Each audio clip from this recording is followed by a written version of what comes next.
Our hearts beat to the city streets. We began to feel the fire. We rise like tall buildings as the chemicals they take us higher. 반갑습니다. 3월 17일 월요일입니다. 새로운 한 주간이 시작되었습니다. 이번 주 한 주간은 더욱더 건강 유의하시고요. 알러지 시즌에 알러지 조심하시고 환절기에 목감기 꼭 조심하시기 바라겠습니다.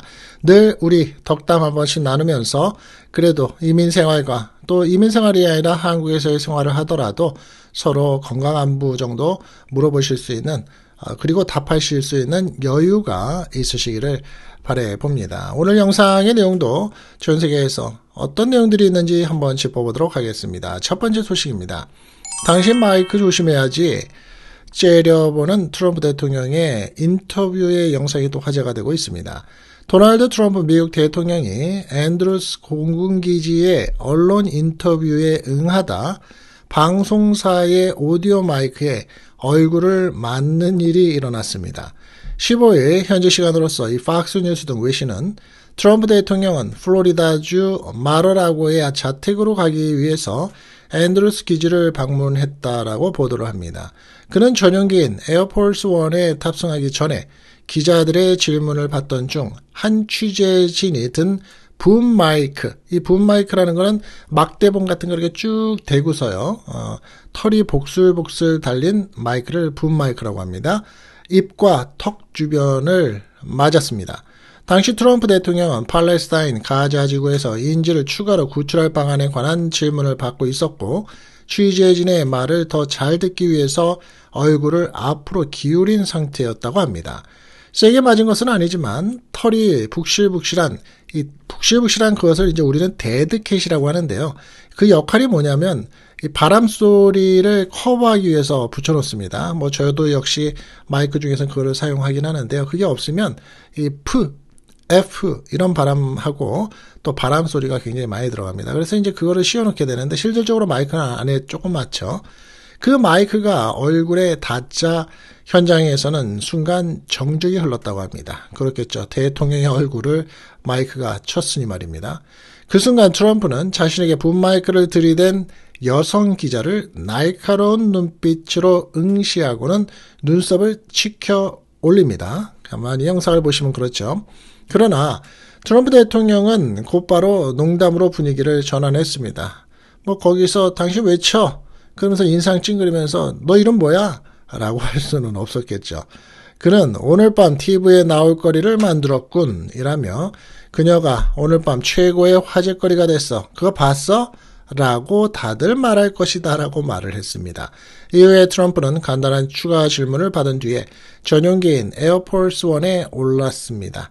이게 영상 자체가 또 이슈가 되는 게 어떻게 보면 또 사람 사는 일인 것 같습니다만 많이 긴장을 했겠죠. 대통령을 인터뷰하는 기자들 입장에서는 많이 긴장을 했을 텐데 이 마이크를 들고 있는 기자들은 스텝이 많습니다. 실질적으로 질문을 하는 건 이제 리포트 메인 앵커들이 하게 되는데 실수가 있었으니 그에 대해서 좀 웃어 넘길 수 있는 위트 있는 부분도 하나의 리더십을 가지고 있는 대통령으로서는 보여줘야 될 모습인데 이런 일이 있었습니다.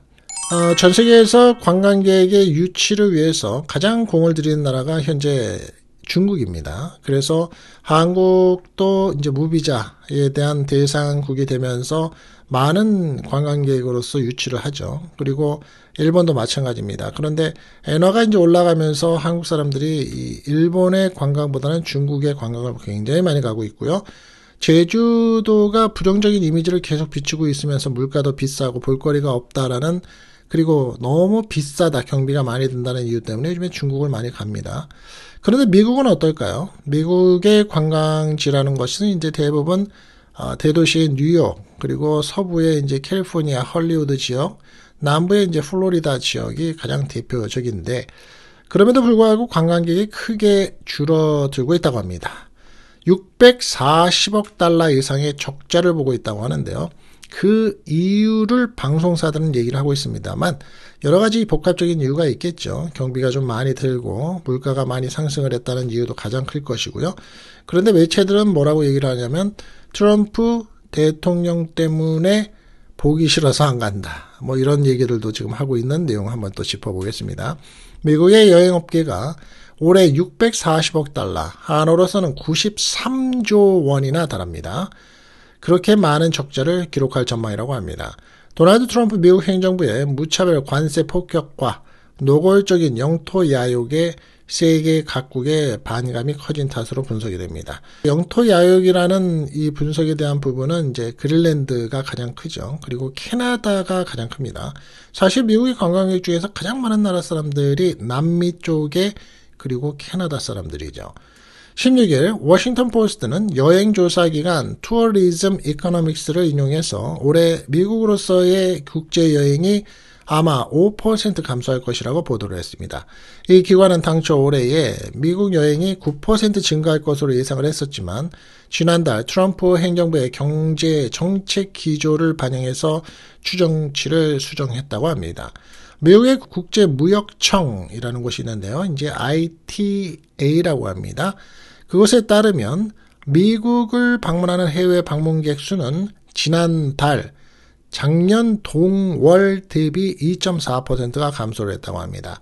아프리카는 마이너스 9%, 아시아는 마이너스 7%, 중앙아메리카는 마이너스 6% 지역의 감소폭이 가장 컸으며 미국과 관세 전쟁이 격화된 중국발 여행객은 11%나 줄었다고 합니다. 트럼프 1기 행정부 때에도 미국의 방문자의 수는 크게 급감한 바가 있었다고 합니다. 투어리즘 이코노믹스에 따르면 코로나19 팬데믹 사태가 발생하기 전에도 관광 둔화로 인한 미국의 미실현 수익은 약 200억 달러에 달했었다고 합니다. 당시에 트럼프 행정부의 여행 금지와 관세, 이민 정책과 관련한 강경 발언에 멕시코와 중국, 중동 관광객이 크게 줄었다는 겁니다. 그러나 이번에는 미국 관광객의 상당수를 차지하고 있는 이 캐나다의 여행객이 크게 감소할 것으로 보인다라고 워싱턴 포스트는 전망을 하고 있고요. 트럼프 대통령이 캐나다를 미국의 51번째 주로 편입을 하고 그렇게 하고 싶다라며 영토의 야욕을 드러내면서 캐나다 사람들의 반감이 현재 커지고 있기 때문이죠. 그래서 반미운동이 굉장히 큰 나라죠. 자, 이에 대해서 쥐르탱 트루도 캐나다 전 총리는 미국에서 휴가를 보내지 말아라 라고 촉구를 하기도 했었습니다. 그 결과 캐나다에서 육로를 통해서 미국에 방문한 수는 지난달 전월 대비 무려 23%나 감소를 했으며 비행기를 통한 미국의 방문은 13%까지 줄었다는 겁니다. 그런데 이게 단기간이 될지는 더 두고 봐야 되겠죠. 그런데 이제 매체들마다 말씀드린 것처럼 트럼프가 보기 싫어서 라는 게 이유라고들 얘기합니다.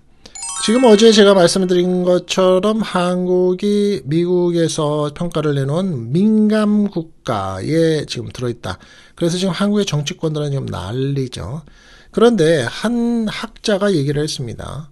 한국이 핵무기를 생각하고 개발하겠다고 할수록 미국과의 관계는 나빠질 것이다 라는 얘기입니다. 미국이 지난 1월 동맹인 한국을 민감국가 및 기타 지정국가라고 해서 그 리스트 SCL로 전격 지정한 배경을 두고서 각종 추측이 이어지고 있습니다.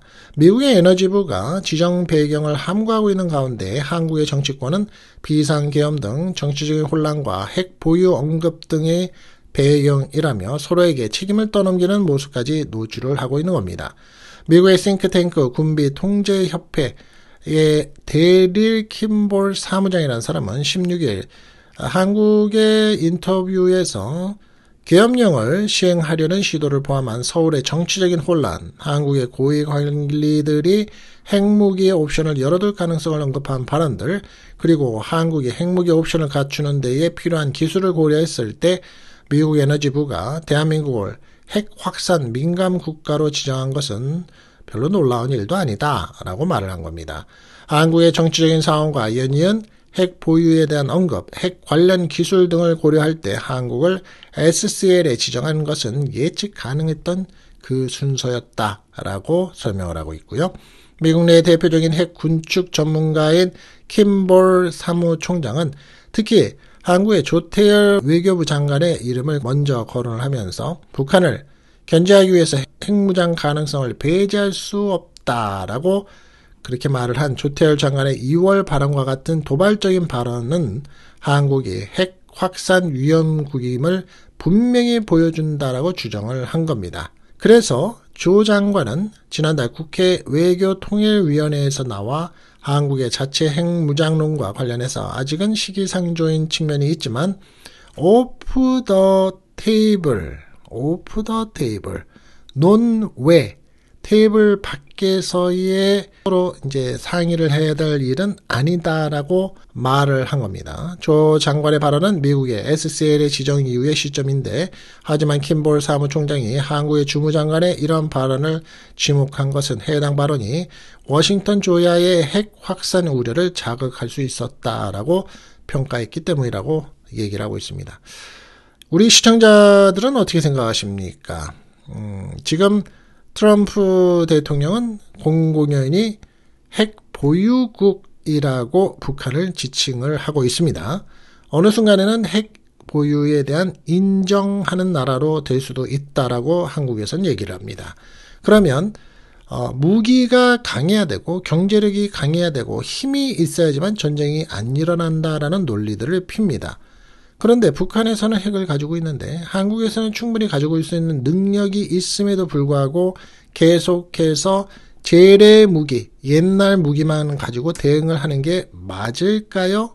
아니면 우리도 개발을 해야 되는 게 맞을까요? 하지만 그에 대한 걸림돌이 있는 가장 큰 미국이 있죠. 자, 이럴 때는 어떻게 해야 되는 게 맞을까요? 한번 우리는 한국 사람으로서 분명히 생각을 해봐야 될 부분이다. 이제는 생각을 해야 될 부분이다. 라고 판단을 하지 않으십니까? 뉴욕 한복판에서 40대 남성에게 액체를 뿌린 뒤에 불을 질렀습니다. 그리고 도망가는 일이 있어서 아주 뉴욕에는 경악스러운 일이라고 얘기를 합니다. 미국의 뉴욕 번화가인 타임스퀘어 인근 거리에서 신원을 확인할 수 없는 용의자가 한 40대 남성의 몸에 액체를 뿌리고 불을 지른 사건이 발생해서 현재 충격을 주고 있습니다. 저는 뉴욕에 살고 있다 보니까 사실 타임스퀘어들을 자주 나가다 보면 정말 전 세계 사람들이 다 있죠. 그리고 옆에서 이렇게 한국의 명동처럼 어깨를 치고 가는 어깨빵이라고 하죠. 우리는 속된 말로. 어깨를 툭 치고 가는 일도 비일비재합니다. 관광객들 사이에서는 외국에서 온 사람들도 많기 때문에 미안하다는 말을 안 하는 경우도 많습니다. 미국인데 불구하고요. 그런데 이러한 사고들이 난다 그러면 굉장히 민감할 수밖에 없죠. 16일 ABC 뉴스 등 현지 매체의 보도를 종합하면 뉴욕 경찰은 이날 오전 3시 55분께 맨하탄 41번가 거리에서 한 남성이 불에 휩싸여 있다는 신고를 받고 출동을 했습니다. 현장에서 몸에 불이 붙은 채로 발견된 남성에게 경찰은 즉시 순찰차로에 있던 소화기로 불을 진압했다고 합니다. 45세로 알려진 피해 남성은 얼굴에 그리고 팔 등에 화상을 입은 채로 병원에 이송이 됐고 생명에는 다행히 지장이 없는 상태로 전해집니다. 피해 남성은 용의자가 자신에게 접근해서 불상에 액체를 뿌린 뒤 불을 붙였다고 진술한 것으로 알려졌는데요. 경찰은 용의자와 피해자가 서로 알고 지내던 사이인 것으로 보고 현재 용의자를 추적 중이라고 합니다. 사건이 발생한 41번가 및 브로드웨이 교차거리는 타임스퀘어에서 별과 한 블록 떨어진 번화가죠. 뉴욕을 방문하는 관광객들 사이에서 많이 찾는 지역이기도 합니다. 브로드웨이 근처의 식당에서 일하는 한 여성은 이렇게 얘기합니다. 이 지역은 이른 아침에는 꽤 무서운 분위기라며 주변에 도와줄 경찰도 많지 않다라고 설명을 합니다. 앞서서 뉴욕에서는 작년에 12월 22일 지하철 객실 안에서 졸고 있던 한 여성이 묻지마 방화 공격으로 불에 타 숨지는 사건이 벌어져서 시민들에게 충격을 주기도 했었죠. 당시에 용의자인 세바스찬 자페타 33살의 남성은 과테말라 출신으로 지난 2018년에도 미국에 불법 입국을 했다가 추방을 당했으나 언제 어떻게 재입국이 됐는지는 알려지지 않은 상태에서 범죄를 저지른 게 경악스러운 일이 있었습니다. 그런데 요즘에는 스프레이를 뿌린 다음에 불을 붙이면 불이 확 붙는 물질을 뿌렸다는 거겠죠. 뭐 여러 종류가 있겠죠. 그런데 옆 사람이 지하철 그렇게 많은 사람들이 다니면서 누가 그랬는지 모르는 경우도 있을 수 있습니다. 워낙 분주한 분위기이기 때문이 말입니다. 상당히 불안감을 주는 그런 사건인데요. 점점 세상 사는데 악한 일들이 많습니다. 자, 중국에서도 경악할 아주 사건이 있었는데요. 참 저는 남성이라서 이해를 못하겠습니다만 최근에 와서 이 중국에서는 워낙 가품, 짝퉁이라고 그러죠. 정말 안 만들어내는 게 없는데 한국산 여성 생리대가 세계 최고의 품질을 가지고 있다고 합니다. 그래서 그 제품 그대로 한국말 그대로 한국산인 듯하게 만들어서 판매가 되고 있다라는 얘기들도 나온 지가 좀 됐습니다. 그리고 그게 한국산인지 아닌지를 잘 모를 정도로 잘 만들고 있는데 겉포장지는요. 중국 사람들은 한국산 제품에 대해서 품질이 굉장히 좋은 걸로 인정을 한다고 합니다.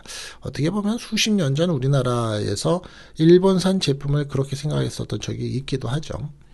그런데 생리대 그리고 기저귀 등을 대량으로 재생을 해서 판매한 겁니다. 여기서 키포인트는 재생입니다. 중국 관영 매체 중국 중앙TV가 소비자의 날을 맞아서 폐기물 재활용 업체가 저품질 생리대와 기저귀를 대량으로 판매하고 있는 실태를 폭로한 겁니다. CCTV는 지난 15일 방영한 3.15 완후히 저녁 특집 방송에서 동부 산둥성 지寧시의 한 폐기물 재활용 업체가 저품질 생리대와 기저귀를 대량으로 유통하고 있다고 보도를 한 겁니다. 이 업체는 다른 위생용품 제조업체의 생산 과정에서 부적격 판정을 받아서 폐기 대상인 물품을 가져와서 일부를 재포장한 뒤에 2등 제품으로 판매하는 방식으로서 수익을 올려왔다고 합니다. 이에 대해서 이제 CCTV는 말하기를 업체는 B급 기저귀나 생리대를 톤당 5만원에서 28만원에 매입을 한 뒤 재포장 과정을 거쳐서 많게는 30배 가까운 폭리를 취했다고 합니다. 30배. CCTV 취재 결과 해당 업체의 창고에는 위생적으로 관리가 되지 않은 생리대와 기저귀가 널브러져 있었으며 작업자들은 맨손으로 제품을 포장하는 등 위생 및 소독 시설이 전무한 상태였다고 합니다. 업체 대표 류모 씨는 이러한 사업이 가능했던 이유로 위생용품 제조업체들과의 관계를 언급하면서 국내 시장에서 모든 상장사는 우리와 연결이 돼 있다라고 말을 한 겁니다. 이 같은 보도가 나가자 국가시장감독관리총국은 지역별 단속 인력을 동원해서 CCTV 프로그램에서 지적된 업체들을 대상으로 문제 상품 폐기, 증거물 확보, 관련자 조사 등에 나서는 등 강력한 대응을 시작했다고 합니다. 여기에서는 완전히 깨끗한 제품의 원재료만 있는 게 아닙니다. 화면을 보시면 정말 황당하죠. 이것을 맨살에 대는 여성들이 사용한다고 생각하면 또 아기 기저귀도 그렇게 사용한다고 생각하면 소위 말해서 자기 자식과 자기 손녀들한테 그걸 쓸 수 있었을까요? 이 사장은? 아마도 우리 거는 쓰지 마라고 얘기를 했을 것 같은데. 한국의 화장품이 요즘에 대세입니다. K-뷰티, K-화장품, 코스메틱이 아주 잘 팔리죠, 다시. 그런데 인천공항에 딱 도착을 하면서 한국의 브랜드의 회사가 아예 관광버스를 딱 대고 있다고 합니다. 그래서 명동으로 바로 갑니다. 그런데 이 K-뷰티 쪽의 화장품을 싹 쓸어가는 관광객 중에서는 중국 사람들이 가장 많을 거라고 생각을 하는데 그렇지 않은 모양입니다. 외국인 관광객의 한국 화장품 구매가 늘어나고 있다는 사실이 통계적으로 계속 확인되고 있는 가운데 K-뷰티에 관한 관심이 아시아 국가와 일부 동부, 중동 국가의 여행객에게 두드러지면서 많아진다고 합니다. 17일 관련 업계에 따르면 글로벌 결제 기술 기업 비자는 비자넷 결제 데이터를 분석한 결과 작년에 4분기 비자 카드를 소지한 방한 외국인 관광객의 11%가 한국 내 오프라인 화장품 및 스킨케어 매장에서 제품을 구매한 것으로 집계가 됐습니다. 2년 전 동기 대비 1.6%포인트가 증가한 수준이고요.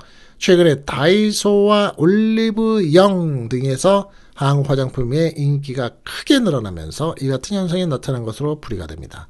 다이소를 자주 가보게 되는데 한국에 나가면 어떤 게 인기가 있는지는 전 잘 모르겠습니다. 남자라서 그런지 몰라도 하여튼 굉장히 많은 화장품들이 있습니다. 올리브영에 가면 사람들이 아주 버글버글하죠. 요새. 특히 지난해 4분기 사우디아라비아에서 한국을 방문한 여행객의 22%가 오프라인 화장품 매장에서 제품을 구매한 것으로 나타났습니다. 아시아 국가 중에서는 필리핀이 21%, 인도네시아가 20%, 여행객 5명 중 1명이 한국에서 화장품 및 스킨케어 제품을 구입하고 있다는 겁니다.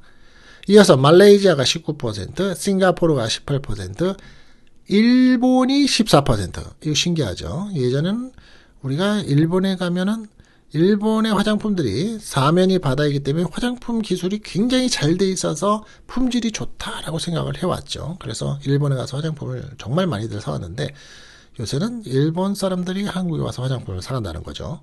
폴란드가 18%, 아랍에미레이트가 17%의 높은 비율로 여행객들이 한국 화장품 등을 구매하고 있다고 합니다. 비자는 자국에서는 쉽게 구할 수 없는 해외의 특정 상품을 구매하는 여행 트렌드가 증가하고 있다고 분석을 하고 있고요. 좋은 일이죠. 대한민국으로서는. 이 제주도는 이 사증이 없는 곳이죠. 대한민국에서 비자 사증이 없는 곳. 그러다 보니까 불법 체류자가 굉장히 많습니다. 그런데 법을 안 지키죠. 지 나라인 듯하게 사는 인간들이 참 많습니다만 난민들도 요새 많죠. 그런데 이 불법 체류자 난민들이 면허도 없이 자동차를 대포 차량이라고 그러죠. 어디서 훔치거나 돌아서 족보가 없는 자동차를 끌고 다니면서 나갑니다. 근데 지 혼자 사고가 나는 건 그나마 봐줄 수 있는데 이 친구들이 사고를 내면서 상대방이 차량에 사고를 나는 거는 우리인 경우에 보험도 없고 면허도 없는 친구들하고 사고 났을 때 목숨까지 위태로움을 느끼는 겁니다. 이게 보통 일이 아니죠. 제주에서 난민 신분으로 있던 수단 국적, 수단이란 나라의 국적 외국인이 무면허 운전을 하다가 뺑소니 사고를 또 냈습니다. 제주 서부경찰서는 17일 수단 국적의 20대 남성 A씨를 특정 범죄, 가중처벌 등에 관한 법률 위반, 이제 도주치상이라고 하죠. 도로교통법 위반, 무면허 운전이죠. 출입국 관리법 위반, 여권이 없는 겁니다. 혐의로 구속을 했다고 밝힌 겁니다. 아주 없는 건 다 없이 아주 증거로 내세거나 밝힐 수 있는 아이디가 하나도 없는 거죠. A씨는 지난 11일 오후 6시 13분경 제주시 일주서로에서 무면허로 몰던 지인의 소유 승용차로서 중앙선을 침범해서 역주행을 하다가 다른 승용차를 들이받은 후 도주한 혐의를 받고 있는 겁니다. 당시 현장에 출동했던 경찰은 추적 끝에 사고 발생 20여 분 만에 사고 장소로부터 약 1.2km 떨어진 곳에서 배회 중이던 피의자를 발견했습니다. 경찰은 A씨에게 신분증 제시를 요구했지만 A씨는 이에 불응하고 도주를 시도하다가 현행범으로 체포가 됐습니다. 경찰은 A씨를 상대로 음주운전 및 마약 검사 등을 진행을 했으나 모두 음성으로 나왔다고 합니다. A씨는 2019년 가족과 함께 한국에 들어와서 난민으로 등록을 해서 체류를 하고 있었다고 합니다. 그의 체류 기간은 2026년 3월 만료 예정이라고 합니다. 난민들의 체류 기간이 2019년도에 가족들과 들어와서 2026년 3월이면 7년은 아닐 텐데요. 연기해서 그렇게 되는 거겠죠. 그런데 난민 인정자의 경우에는 난민법에 따라 운전면허 시험을 볼 수 있고 조건이 맞다면 외국에서 발급받은 운전면허증을 사용할 수 있다고 합니다. 그런데 A씨의 경우는 국내외에서 면허를 취득한 기록이 없는 것으로 파악이 됐다고 합니다. 경찰은 얘기하는데 앞으로도 도민 안전을 위해서 외국인 교통범죄에 엄정 대응하고 신속한 수사로 강력히 처벌하겠다고 밝혔습니다. 늘 말씀을 드리지만 법이 강해야 됩니다. 솜방망이 처벌을 해서 벌금 얼마 안 내고 그냥 풀려나고 또 구류를 살더라도 구류가 얼마 안 되고 그러니까 만만하게 보는 거죠. 싱가포르, 홍콩 얼마나 법이 까다롭습니까 솔직히. 그러다 보니까 길거리 깨끗하죠. 지하철 내에서 음식 전혀 못 먹으니까 엄청 깨끗하죠. 법이 강할 수밖에 없습니다. 말을 안 듣는 인간들이 살고 있는 땅에서 그 법을 지키라고 관용을 베풀었다가는 다른 사람들의 피해가 너무 크기 때문입니다. 자, 오늘 제가 준비한 영상은 여기까지입니다. 오늘도 끝까지 함께해 주신 여러분들께 다시 한번 감사드리고요. 멋진 한 주간이 시작되시고 편안하신 오늘 저녁이 되시기 바랍니다. 한국은 화요일에 날씨가 굉장히 안 좋다고 합니다. 건강 꼭 유의하시고 운전 조심하시기 바라겠습니다. 다음 시간에 또 뵙겠습니다. 감사합니다. Our hearts beat to the city streets. We began to feel the fire. We rise like tall buildings as the chemicals they take us higher.